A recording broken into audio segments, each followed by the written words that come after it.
What is up, ladies and gentlemen, or you people in between? It is Tempo here, and today I'm starting a brand new series which I'm going to call GFX and Editing Tutorials. For the first episode, I'm doing how to do realistic text on an environment, a photo. I'm going to use this picture here. It's nice and flat. I just found it on Google Images. Just search flat environment or flat surface or something like that, or maybe you could take a photo of your own and use that. So pretty much we're going to be using Cinema 4D and possibly Photoshop, but maybe we'll just stick with Cinema 4D. So the first thing you want to do is go to your render settings and go to output and make the width 1280 and your height 720. So that will give you a nice wide spectrum. I think that's right. No, 600 or 720. Right. So now we've got a nice wide frame. We want to make a background, and so you got nothing so far. So you just want to make a brand new material. Open that up. And on color, you want to go to the three dots next to texture, and you want to find your image that you're going to use. Click yes. So now you have your environment, which is your picture. So that's all you have to do with that. That's done now. So now you got your place where you're going to put your text. So now you want to make a floor, and you want to put it where you want your text, but you're going to also want to rotate it so it's firstly facing you, and it's a square, not a diamond shape. And then you want to make it so it's like on the same angle as the actual environment. So I'm just going to keep it at the size that it's at, because I think that's a fairly good size. You can change the size if you want, but now as you add the floor, when you render it out, it's going to be all grey. So you want to put the same material on the floor, but you want to change your projection to frontal. And then you want to right click and go to Cinema 4D tags and go to compositing, because it looks fine, but it makes the picture a lot darker. So you can leave that if you like that, but if not, you go Cinema 4D tags, compositing, and then turn on compositing background, and now it'll look exactly how it should. So now you can see where your floor is and where you're going to put your text. So just play with it until you think it's about the right angle. And now you want to start with your text. You can play with your text and put it on an angle, or just have it straight on. I'm going to put on a little bit of an angle. But first thing you want to do is, before you do anything with your text, is just make it so it is right above, like just above the floor, like that. That'll do. And then you can rotate it, and to rotate you can just hold in R. If you didn't know that already, I should have said that before. So now it is above the floor. You can change the size and the depth. You want the depth to be pretty big. I like about 70 to 100 is pretty good, but I probably should have done height first, because once it's bigger, you probably want to make the depth a little bit bigger as well. So I think about 400, 350 to 400, whatever you like. I'm gonna go 380. just rotate this a little bit because alright, that'll do for now. You want it to be in capitals because you don't want anything underneath the floor because it doesn't look very good. So I'm just gonna write in tempo. You can write in whatever you want. Now you can rotate it so it's in the right spot. That should be good. Just render it out and have a quick look.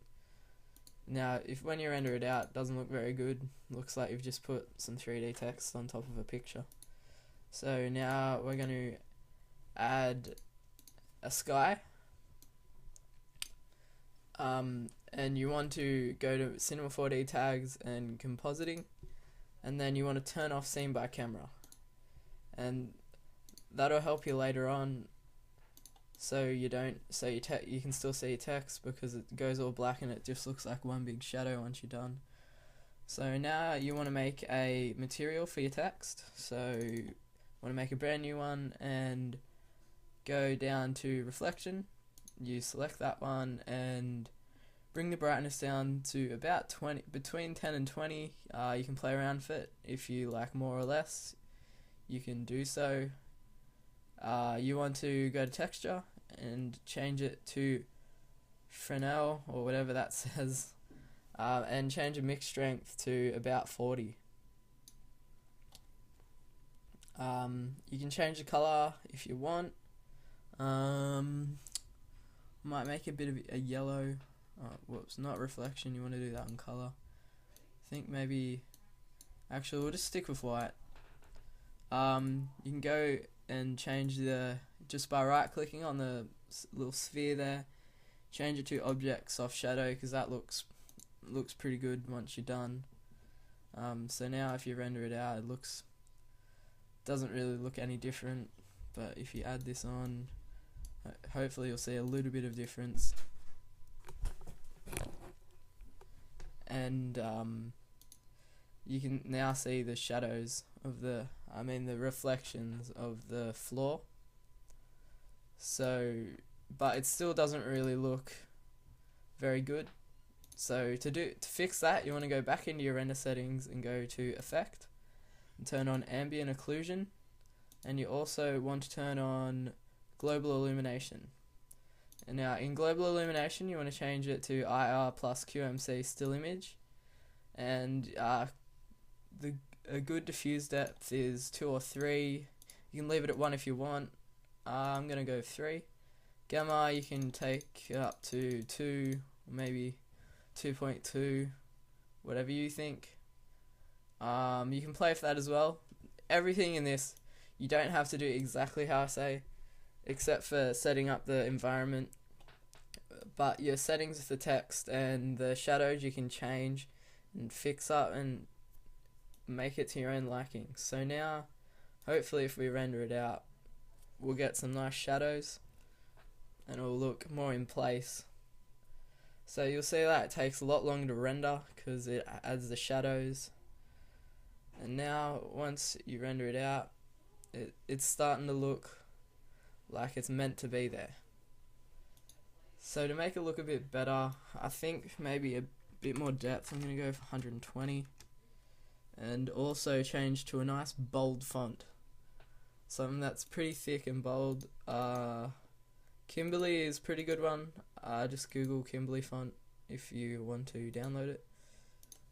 Let's go down a little bit so it's right only just above the floor. You can change it by pressing the up and down arrows. Yeah, so just render it out one more time to give that a check how that looks.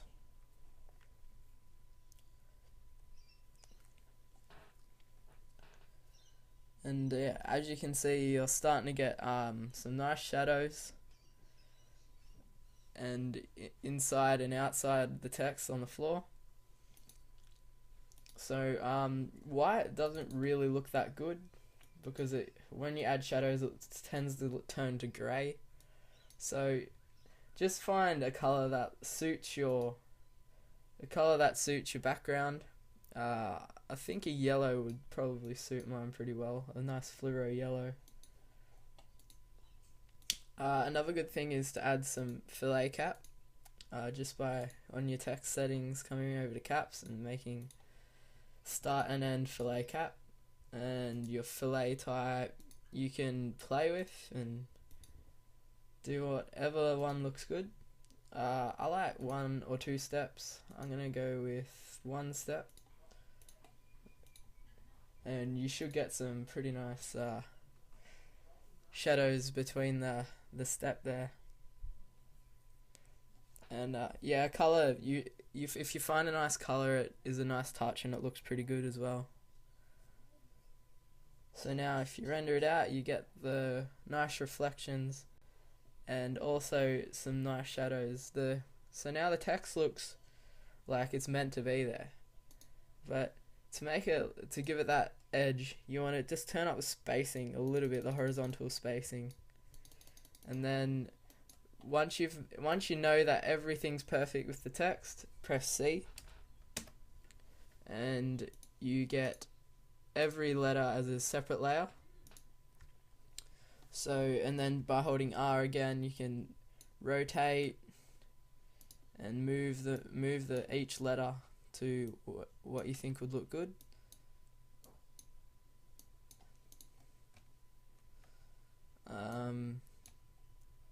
You know, just play around with it. For the sake of the tutorial, I'm going to do it pretty quick. But take your time with this. Do not rush this, because if you rush it, you will leave something out or something like that, and it won't look as good. So once you've got that pretty good, just play with it until it looks good. Now if you render it out one more time, I think this time it'll look pretty damn good. As you can see the shadows pretty well here. You can see here that the O is above the floor and this isn't. I'm not sure why. But yeah, now if you have a look, it looks really quite good, and maybe even bring the text a bit above the floor, like maybe just 1 or 2 up. Just play for letters, like 1 could be below, 1 could be above. You play with the shadows and stuff, so it looks nice. So yeah, that's pretty much it for this tutorial. If you like these tutorials and you want me to do more, just leave a like or a comment on what you would like me to do a tutorial on, something that you don't know how to do. I think the next tutorial will be for editing. I can only do After Effects because I'm on a Mac and Sony Vegas doesn't work properly. So yeah, just leave the video a like, comment, head over to my channel and subscribe. I've almost got 200 subs. I think I'll do a GFX pack or something like that for 200 subs. So yeah, I'll see you guys at the next tutorial. Thanks for watching.